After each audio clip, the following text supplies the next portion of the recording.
So there wasn't a rush. So anybody that wants to portray that there was a rush to get rid of a pool, it would have happened if there was that rush.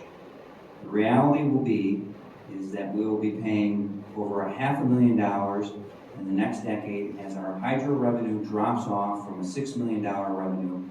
If you look at the money added to the budget now, it might not bother or affect us this year or next year, but there's going to be a huge impact in the coming years. And as you lose revenue and these expenses continue, somebody's going to have to pay. Again, the population of the city of Watertown is declining. I see some crazy social media posts that want to attribute and say that I only have been in favor of one pool. People make things up. Go back and look at what I campaigned on. There's 2 pools. I think a city our size in the North Country, when we have 2 months a year of very warm weather, maybe 2.5, 2 pools is more than sufficient. And again, this is the taxpayers' money. It's always easier to spend other people's money. If I had 2 of one thing, I wouldn't go out and buy a third of the same thing that I'm only using minimally. I don't see how we can burden taxpayers in the future because of the short-sightedness of this bubble of cash given to us by the federal government that will be gone. And I remind you that pools do not generate any revenue. 0. They don't generate anything. There was just a discussion previously, months ago, about potentially charging people, and nobody wanted to do that. Yes, we talk about charging outside users, and the talk was less than what they get charged. Inside users get charged to use the ice arena.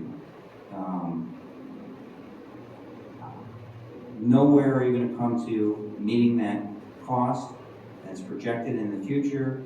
That's a real number. That's a real cost. I think 2 pools for a city of 24,000 people is plenty. The data supports it. The numbers support it. And the future budgeting will not support other than raising taxes or cutting something else or having a new pool that's going to be shut down and closed because we can't afford to open it. And as was said and has been looked at, there has been problems with the existing Moorside pool. If you just go back to Watertown Daily Times articles, back then, there were problems at the onset. If you look at Thursday, May 15, 1980, quote, "That pool is a disgrace," quote, said Mayor Carl Burns, who surveyed the project earlier this week. Quote, "We can't approve the job until all the problems are taken care of," close quote. Head of Parks and Recreation, quote, "It would be foolish to approve the pool with the cracks and rough spots." So at the onset, there was issues with that pool. I think we're going to find that you're going to need a brand new pool, and I recognize that there is a majority that is going to rush ahead and spend those dollars, which are going to be gone because there's no revenue replacing that. So when those dollars are gone and spent on this capital project, and when you get out a future year's cost just to run the pool of $500,000 plus, and the lost revenue from hydroelectric, you know what's going to hit the fan. And the taxpayers are going to be looking at a substantial tax rate increase. For those reasons, I cannot support a 3rd pool in the city of Watertown. Call the question. Councilmember Hickey? Yes. Councilmember Only? Yes. Councilmember Pierce? No. Councilmember Ruggiero? Yes. Mayor Smith? No. Resolution number 6, appointment of Commissioner of Deeds. So moved. Second. Moved and seconded. Discussion? Call the question. Councilmember Hickey? Yes. Councilmember Only? Yes. Councilmember Pierce? Yes. Councilmember Ruggiero? Yes. Mayor Smith? Yes.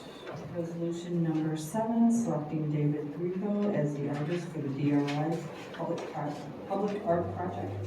So moved. Second.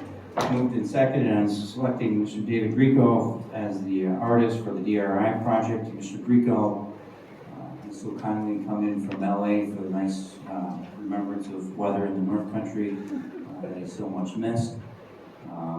Thank you for coming and being here. Thank you for your submission. Really kind of a book on Watertown. I think it's unique. Has a lot of potential. So, does council have any questions or discussion? Sure, I'll say welcome to Mr. Grieco. Thank you for being here. I had the privilege of serving on the committee for this project, and as Ms. Voss explained in very good detail, we went through a pretty thorough process to narrow it down to a handful of artists. We had 15 submissions. Mr. Grieco's was really the only submission that incorporated the history of Watertown. So that's why you're seeing the committee recommend this. He did receive an overwhelming number of the votes, a lot of positive comments.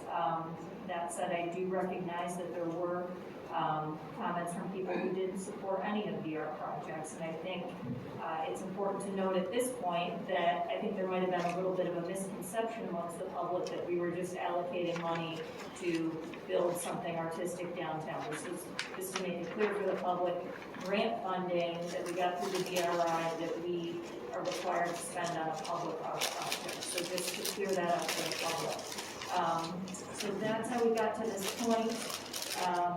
I like Mr. Grieco's project. I think it really, as I said, was one of the only ones that incorporated the history of Watertown and really demonstrates his knowledge of the area and passion for the area. And I think that's something that we can all appreciate. So thank you again for being here, and thank you so much for your submission. And I did, I know Mr. Grieco, I think, reached out to all of us, and I sent back some questions. And he graciously answered them, and I think that if you'll allow me just to kind of read a little bit of it, because I think it might put some people at rest that thought that this is it, and there's no way to change it or make any changes. And I think Ms. Voss actually said that there'll be an opportunity to maybe address that, but you know, I asked Mr. Grieco about it fitting in with the, historic district on the square, if he was amenable to possible changes so that it might maybe look more of an 1800s look. And he said that this is truly everyone's city, and I feel so honored to have the opportunity to express my vision and concept for people. That this is truly a public art piece, and would love to hear from people as to their thoughts on what they see there. I did ask about like a legend that might explain exactly what what the different pieces or parts of it would mean. And Mr. Grieco said yes, that there would be a legend to describe the designs of the sculpture and what it honors as part of the history for the city. I asked that the drawings show what look like etchings on the side of the book, such as the First Baptist Church and the Hotel Woodruff, and I asked would that actually be in the sculpture, and he said yes, and I thought that was actually nice, so he went into detail about that and the research into it, and that I said, if for some reason, if the council doesn't approve this, will he be willing to resubmit the design, maybe with changes to reflect the 1800s look? And he said, yes, I would love to work on creating what you and everyone feels fits the square. And I thought that was nice because that showed the flexibility, because some people felt maybe it's not going to fit in the square, but based on how you responded makes me believe that, there are opportunities maybe to tweak it or find out what further people want. And I don't know if Ms. Voss, if you wanted to add anything to that, or maybe what the next step is. So the next step will be, once you decide who you're going to choose tonight, hopefully it'll be Mr. Grieco. The next step would be for him to refine his concept so we can work with him, and if there are any small changes that you would like made, he does get an opportunity over the next, I think our timeline in the request for proposals was a month or two for him to refine his concept before he starts working on it, with ultimately the goal to have it installed and ready for ribbon cutting later this year, hopefully. Okay. And will council have input on that, or? Yeah, of course, we'll work with you to make sure that you approve the final design before he goes and starts sculpting it or whatever, designing. Thank you. And just so the community and public and people watching know and understand, Mr. Grieco is from our community. His oldest sister and oldest brother went to IHC and graduated from IHC, although he and his other sister went to General Brown. Half the family got it right. His grandfather was the longest serving county supervisor in the history of Jefferson County, representing, I think it was the 7th Ward. I know the 8th Ward was John Morges, so I think Rico represented the 7th Ward, and he was a representative of the city, serving on the County Board of Supervisors. So this is the local person with local roots, who's giving back again to his communities. Some people may think that, well, he doesn't live here now, but grew up and very much part of this community. Any other questions? I have a comment. I'd like to say thank you very much for the planning department for putting this together, the work that you put into it in order to bring it to where it is now. I looked through all the artwork and I appreciate all of the artists that submitted and the work that goes into it to decide and select the one who is difficult, because they're all good. And, you know, to judge art, it's not a judgment thing. If you've been to a museum, you understand, you sit there and sometimes it says nothing to you, but it creates an emotion of some kind. It certainly, to me, I felt that it was one of the more unique things that DRI money was being used to do, along with the streetscapes in our city and the restoration of the Jefferson Historical Society. Things like that, I think, add a uniqueness to our community.